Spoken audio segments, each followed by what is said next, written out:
What's going on, everybody? Welcome to another episode of Off the Couch Boxing. I'm your host, Reckless Rex Ruger. This is the Alexis Arguello puppet. And I'm your other host, Frank Benjis, and we're back with another one. And we got a great guest, and he's here now. So let's dispense of the formalities. If we can get Benji to shut up for 2 seconds here, we'll get rolling, man. Where is he? There he is. What's up, my man? How y'all doing? I'm good, man. Hey, listen, man. First of all, I got to say, man, that oh, did we lose him there, man? Nah, it's like asking me. All right. Oh, there we go. There we go. Chris, the Blueprint Glenn. First of all, man, we're big on nicknames here, man. So salute on Blueprint. I don't think I've ever heard it. Yeah.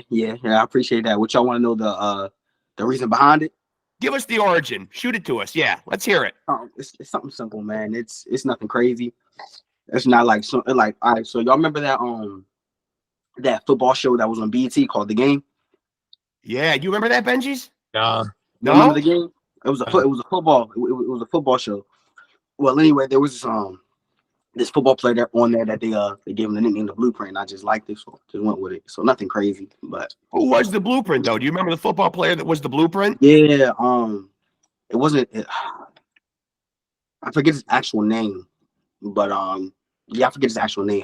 Honestly, I think they just call him the Blueprint on it. I hope you're not putting that, Benji's. I hope you're not putting that Buffalo Bills hat because we're talking about football. That shit should be turned around in shame. In shame. Hey, I'm an Eagles fan. Eagles, there you go. I'm a Giants fan, man. So we're already off to a little NFC East rivalry right here already, man. So listen. So first of all, man, you're 5 fights into your career, man. But amateur background. Did you have much of an amateur background? Yeah, I had around like 60 amateur fights. Yeah. No like national titles or anything like that. Mainly on the club level. I got a state title. I'm originally from West Virginia, so I got a state title in West Virginia, and then I moved on to like the Maryland circuit, and I did a couple Golden Gloves and stuff like that. But nothing on like the national scene, just club shows and state level. Now, so how do you get into boxing? And Benji's, I know we'll laugh about this, man, but it seems like it's always one of two stories. It's either a father got him into it, or they were beating a lot of people's asses when they were kids, and a lot of times it's both. A lot of times it's both. Yeah, most of the time it's both. It's crazy. So you guessed it right with the first one. So my father, growing up, my father was in the Navy, so he boxed in the Navy team for a little bit. So I knew a little bit about boxing then, but at first I was more into like basketball, football and stuff like that. But as you know, I'm short, so I didn't get to get the height. Yeah. I was gonna call a timeout there when you said basketball because I did read on your box rep that you're 5'3". 5'3". Everything was good, man, until maybe around middle school. Everybody shot up. I'm still the same height.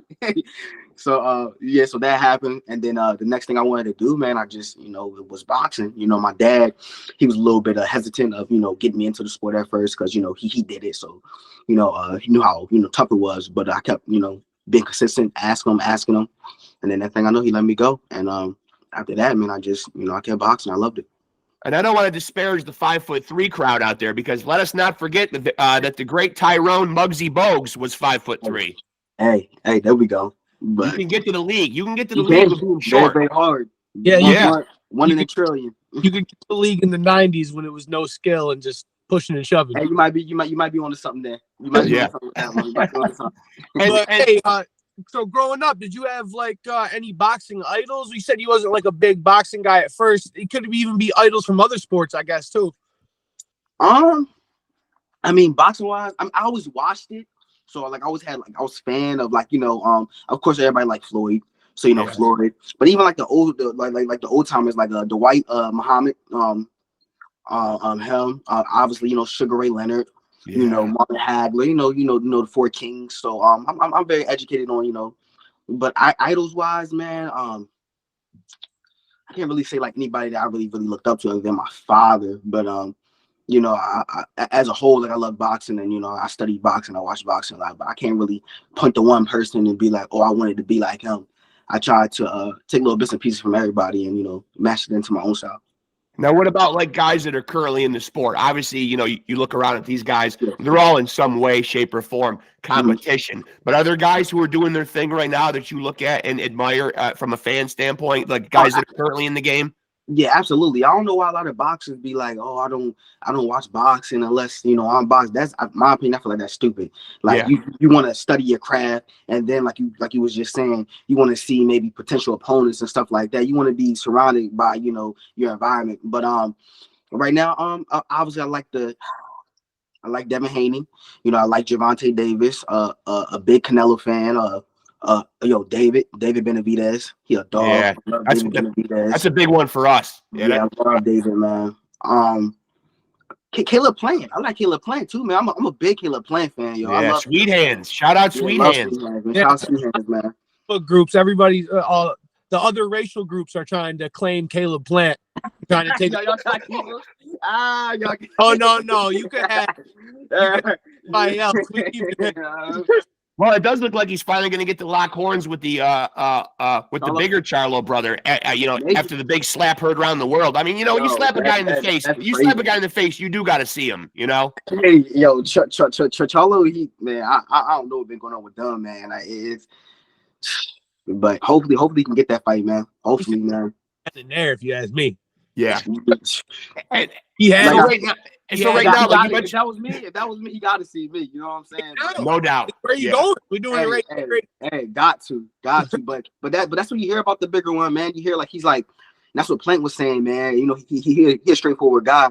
Like you can't read on, man. It's like one moment, oh man, I like you, da da da da. Then the next moment, he cussing you out. It's like, right. Keep that same energy. If you don't like me, cool. It is what it is. But and now currently you're fighting at I'm so unprepared here. You're fighting at what weight right now, though? See, they weird, man. So when I went to go get my I had to update my license. For some reason, they got me at lightweight. I'm not no lightweight. So anywhere between like 22 and 26.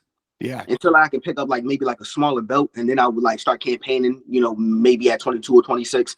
But when you're on these lower level shows, man, it's just, unless you're fighting for a belt, it's always a weight discrepancy type of thing going on. If they get an opponent, he might not want to be exactly 122, so he might be like, okay, well, can we meet at 24? It's always a catch weight type of thing going on. That's one thing I'm liking too, getting into it. But in the 20s, man, so 22, 26, depending on the fight. So yeah, so super bantamweight and featherweight. So how do you make the height discrepancy? Obviously guys down at that weight, are not going to be, a lot of your opponents aren't going to be tall anyway. But if a guy does have a height advantage on you, how do you negate that? What's your own, your own way of negating that? Mm-hmm. Well, first things first, man. I've been short all my life, so me fighting somebody who's taller, that's never really been an issue. Well, coming up, it's been a little issue making my adjustments, but now it's just honestly, I'll be real with you. I'd rather fight a taller person because I'm more used to it than somebody closer to my height because I'm used to fighting taller people. Right. But cutting off the ring, man, staying on the inside, feints, switching up the tempo of your punches, level changing. Because a lot of people, a lot of taller opponents, they don't like when you get too low. So stuff like that. But man, my debut, man, I fought somebody damn near. They said he was 5'11", but that man was damn near 6 foot, yo. Yeah. And he was 118. So I was confused about that. Well, we've seen that with Fundora though too, 154, and he's 6'6". I mean, some of these guys are freakishly tall, but we have seen short guys, certainly have a lot of success. We were just talking before you came on about Richardson Hitchens, his fight against Lemos last night. Lemos was a lot shorter. Lemos was good, yo. I like Lemos. Was good. As I was saying earlier, opinions do vary. I mean, me and Benji's aren't seeing eye to eye on this because I thought Lemos won the fight, and I'm a big Richardson fan. Mm-hmm. Hitchens won that fight, man. He out-jabbed him. He outlanded him in every way. And I'm always a New York guy. Because we're in upstate New York, man. So rooting for a New York guy. We're supposed to have Shushu Carrington on the show tonight. We love New York guys. Shushu's a bad boy, too. Shushu's a dog. Shushu's a bad boy. Yeah.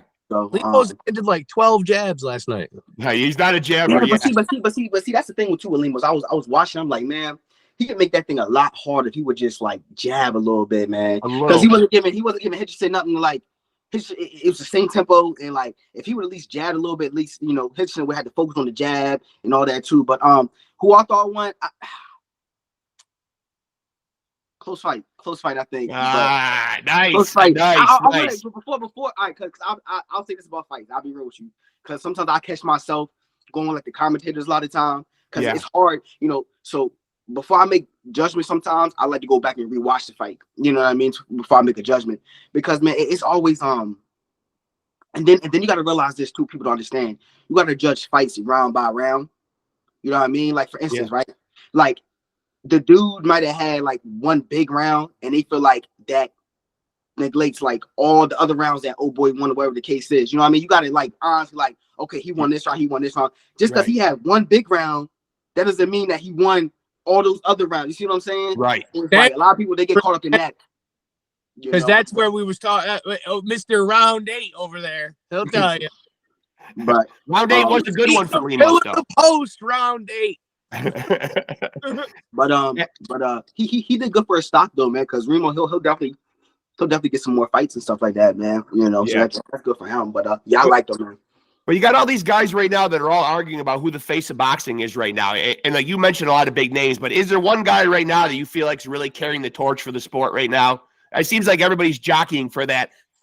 I'm the face of boxing. I'm the face of boxing. I mean, is there that one guy right now that you think really stands head and shoulders above everybody else? Man, see, I feel like with the face of boxing, a lot of times it's just like opinionated in a way. Very. But it's like for instance, like I love Tank to death, but it's like he got a lot of casual fans. You see what I'm saying? Yeah. So like if you really, and that's one thing I'm learning too, just about like your stock. If you want to be like a household name, you gotta have obviously like hardcore fans on your side. Yeah. But you gotta have like those casual fans on your side too. You know what I mean? Because those are the ones that are gonna like really they don't care. They're not paying attention to who you're fighting or anything like that. They're just gonna just purchase it. But I guess if you're gonna go by like the face, but you gotta go by numbers, man. I still honestly feel like Canelo does numbers. So you gotta go with Canelo until he's retired. But I mean Tank's coming up too, man. But it's crazy, man, because like can't take nothing away from Tank. He has a tremendous team, and that's your team's job. Your team's gonna put you in the best position. Right. But like he can't take credit for all his cards a lot of times, right? Because like the card he about to fight on right now, it's gonna sell out, obviously, but look who they're gonna have on. They're gonna have him, the fighting in Texas. It's gonna be Frank Martin, so he's gonna be able to sell in Texas. It's gonna have David Benavidez on there. Yeah. So you see what I'm saying? So obviously it's gonna sell. You know what I mean? So, but I guess you could probably put it up to them, man. You could probably put it up to like Tank and like I guess, you know, Canelo. But definitely I lean more towards Canelo right now until he retired. So do you have like a Mount Rush? If you could put like a Mount Rushmore of boxers together, like any weight, any generation, what would be your Mount Rushmore of boxers? Damn, man. See, this question is just so hard, man. It goes back to like that Jordan and LeBron debate in a way. Like, don't get us started. Don't get us started on that, please. Because I try to like, man, it's just so many like goats, man, like of each era. So like honestly, like I try to like put people like the best of each era in a way, you know what I mean? But because it's just so many, man. It's so many. But all right, but you gotta throw, you know, Ray Robinson up there. You got to, man. The OG. I like it. A guy that knows his history. A guy that knows his history. You gotta throw him up there, man. Bad dude, man. Like, you talk about people that were just like made like to fight, like or whatever they were meant to do. Like he was made to fight, like a machine, man. So you gotta throw Ray up there, Ray Robinson. Oh man, there's so many. Muhammad Ali. I was gonna say Ali. You gotta say Ali because you know more. And you know what's so crazy about Ali? We never got to see best Ali, the best, because for instance, he got all his prime took him from him when he did all that. He didn't want to go to Vietnam and stuff like that. Yeah. So as great as he was, his prime, his heavyweight prime, we never got to see it. So we really never got robbed of it. Ali could have been. But all right, we're gonna throw Ali up there. I'm probably gonna get some hate, but you know I gotta throw Floyd up there because that's my generation. You do gotta, You know what I mean? That's somebody that we grew up with. You know that everybody idolizes. Right. I like Duran, man. I like that pick. Solid pick. I like Duran. Just from like how little he came from, and then you know where he ended up at, man. Bad. Do kind of like what Pacquiao did. You know what I mean? So how many more I got? That's it. You just filled it, buddy. All right, there we go. With them, man. It's funny how I know it's so funny how we forget how many faces are on that goddamn mountain. I forget myself. 4 faces up there. Yeah. So going forward, you know, I know we're a couple months into 2024 already. But what are your plans and goals for this year? How active would you like to be the rest of the year from this point on? Okay, so I fight. My next fight is already announced. I fight May 18th in DC. Okay. And then we're probably going to do another card with that promoter because he's a good guy, Eric Davis. Shout out to Davis Promotion. That card about to be stacked, man. Y'all know Jordan White, right? Yeah. He just fought on Showtime, like one of the last Showtime shows. So he's the main event of that card. And then we got a couple other, good ticket sellers on that card. So I'm gonna fight on that card, and then probably right back in like August, possibly for a belt, like a little regional belt or something like that. Yeah. And after that, man, it just depends on the opportunities that present themselves and stuff like that. So, but I like to at least get like four, maybe five. Push come to shove. And now you're a parent yourself too, aren't you? Mm-hmm. Yeah. Small children. Excuse me. Yeah, I got two. I got a daughter, Elea. She's 7, and I got a son. He's a junior, so Chris Jr. He's 3. So what's harder, fighting or parenting? Parenting. Yeah. You don't got to tell us. We know. Yeah, our kids are actually about the same age, you and me. Yeah. Oh, okay. Well, Yeah. My daughter will be 6, and my son will be 3. Well, be 4, actually. Man. So I got a question. So like, are they like the same? Because like both my kids are hyper, yo. And typically like people get blessed with either like one hyper kid and the other one's like chill. Yo, both my kids, yo. Both I love the death though. Both mine are pretty. They're always on the move. Yeah. But that's actually a good thing though, because he's actually my son. Like this is probably the only father-son duo in boxing media. You're looking at it right here. Hey, there we go. Yeah. So so his kids are my grandkids, but I would say they're pretty chill though, because I've seen hyper kids. You know what I mean? Like I wouldn't call them hyper, but they're on the move though. They're not just like unless you give them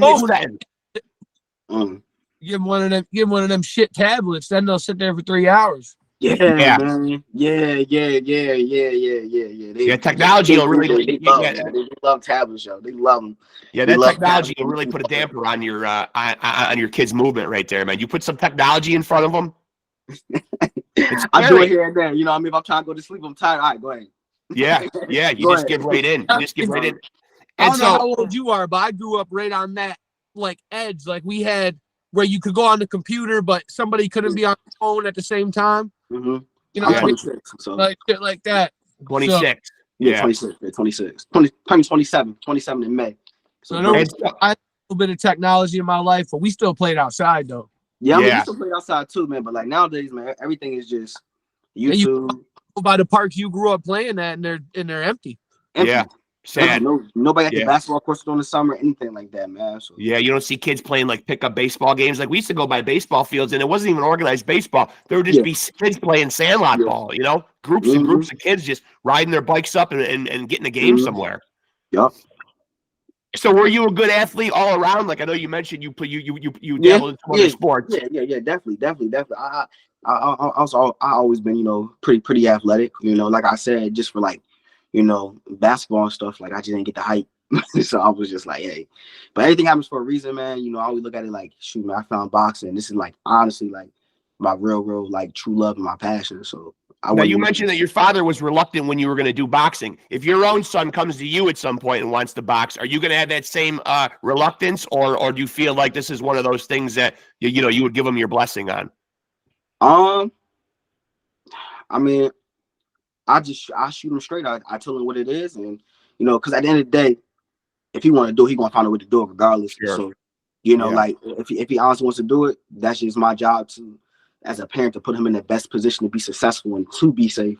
So if he really want to go all in and do it, I just make sure he get the best training. If I'm not training him, because like father-son duels are like hit or miss in boxing. So I don't, you know what I mean. So whether it's either me training him or finding him the best trainer. And getting him the proper training that he needs, and I'll just focus all my attention on that to make sure he is safe. So do you have my blessing?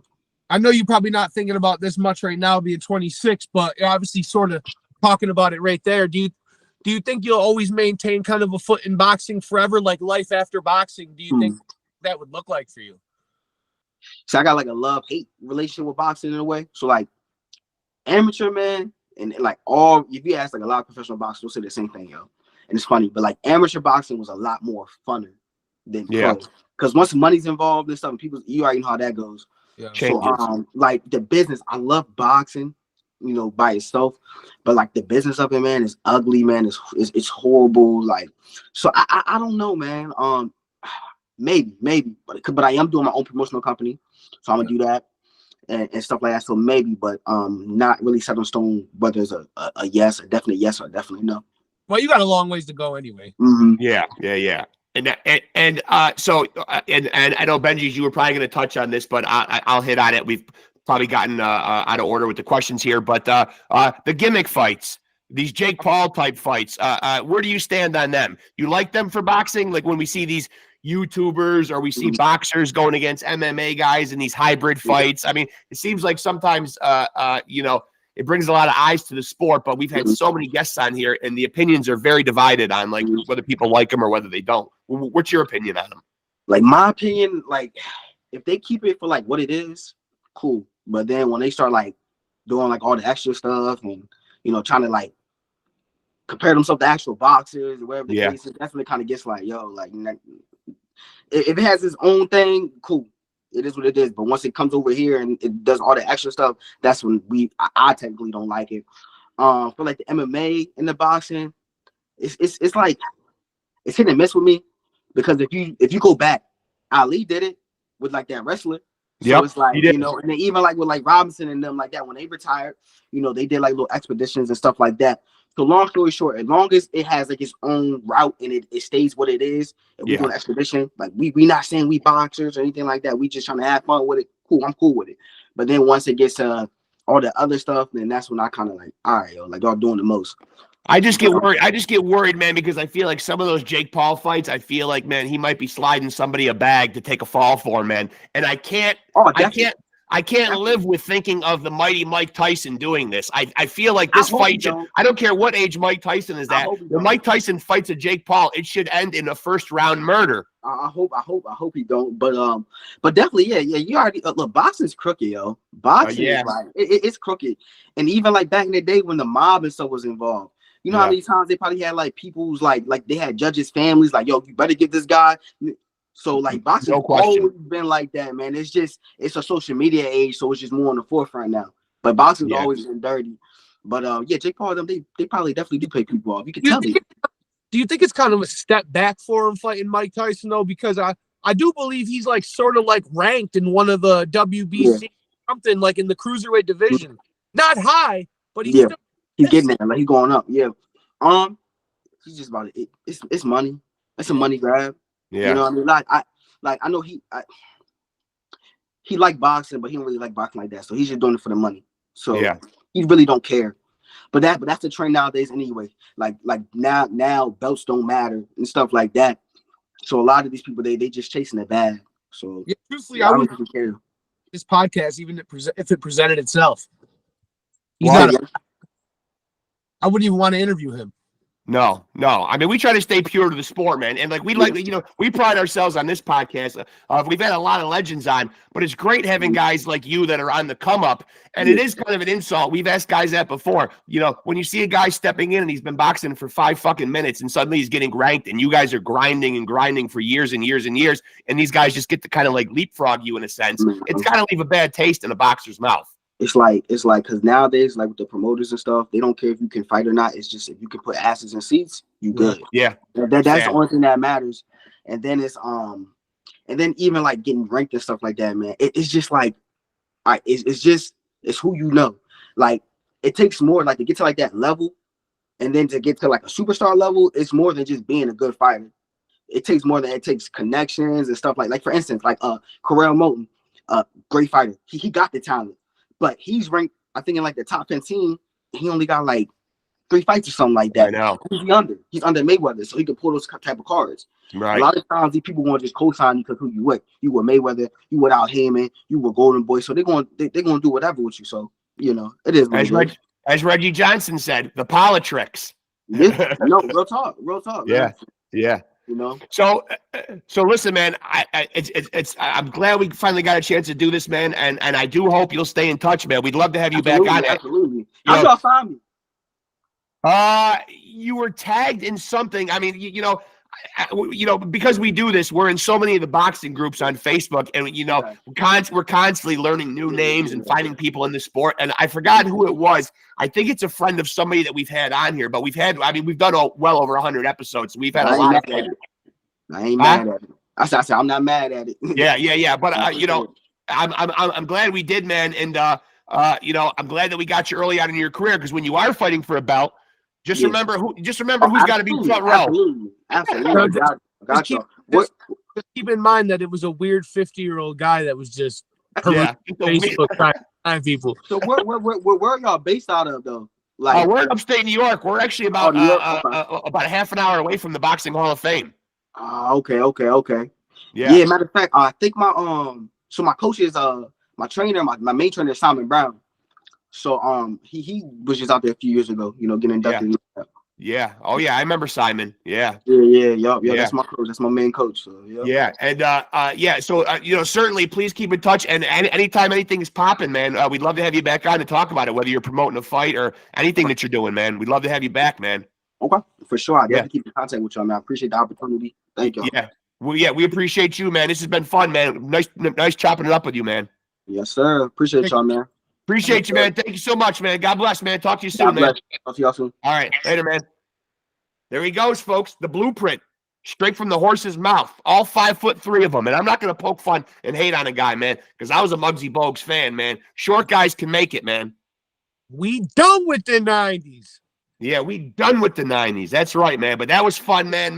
That is Chris, the Blueprint Glenn, originally from West Virginia. I believe now he's fighting out of Maryland, if I'm not mistaken, and my notes serve me right here, man. But anytime you see a guy called the Blueprint, that jumps out at you, man. I mean, come on, man. That's a fly nickname. Jay-Z masterpiece. I'm gonna give him props right there, man. Chris, the Blueprint Glenn, just starting out, man. 5-0, 2 knockouts, and you know, I feel like that's a guy, man, that's, you know, good head on his shoulders, sounds very poised, already understands that boxing can certainly be full of some shit, so he's going to navigate the waters carefully, man. And that's going to make all the difference in the world, man. Always nice. Well-spoken, articulate guy, too. Yeah. He knows, man. You're not going to be getting him with politics. Yeah. So make sure you tune in. Johnson, even though that was Randall Bailey that said that. Was he the guy that gave us politics? Yeah, I didn't want to interrupt you, though, and say that. But, yeah, we didn't even give Johnson, did we? Yeah, we had Reggie Johnson on. Did we? Of course we did, man. Fifth Ward. Oh, yeah, maybe that was him who said, oh, yeah, you're right, and it was Reggie Johnson. Yeah, you're right. I like to hear you say that I'm right, though. That's always right. You're right. Of course I'm right.